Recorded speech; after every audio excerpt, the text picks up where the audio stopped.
అనగనగా ఒక ఉల్లిపాయంత ఊరు. ఆ ఊరిలో గుమ్మడికాయలాంటి గుడిసె ఇల్లు ఉండేది.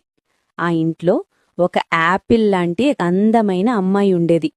ఒకరోజు ఆమె పనసకాయలాంటి పొలంలో పనిచేస్తూ ఉండగా ఆమెకు దానిమ్మకాయలాంటి డైమండ్ దొరికింది. ఆ దానిమ్మలాంటి డైమండ్ తీసుకొని ఇంటికొచ్చింది. ఆ డైమండ్ను బీరకాయలాంటి బీరువాలో పెట్టి తాటికాయంత తాళం వేసింది. ఇదంతా దొండకాయలాంటి దొంగోడు చూస్తూ ఉన్నాడు. ఆ తర్వాత యాపిల్లాంటి అమ్మాయి బయటకు వెళ్ళింది.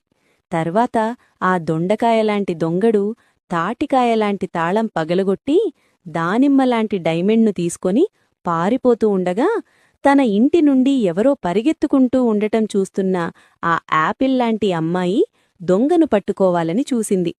కాని దొంగ ఆమెకు దొరకకుండా పారిపోయాడు. తరువాత యాపిల్లాంటి అమ్మాయి ఇంటికి వచ్చి బీరకాయలాంటి బీరువాను చూసింది. దానికి వేసిన తాళం పగిలి ఉండటం చూసి బాధపడి నడుచుకుంటూ పుచ్చకాయలాంటి పోలీస్ స్టేషన్కు వెళ్ళింది. అక్కడ పొట్లకాయలాంటి పోలీస్కు జరిగిందంతా చెప్పింది.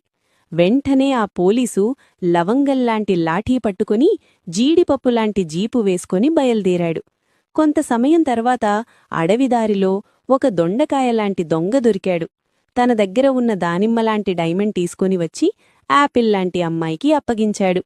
ఆమె చాలా సంతోషపడింది. ఆ దొండకాయలాంటి దొంగను జామకాయలాంటి జైల్లో పెట్టారు.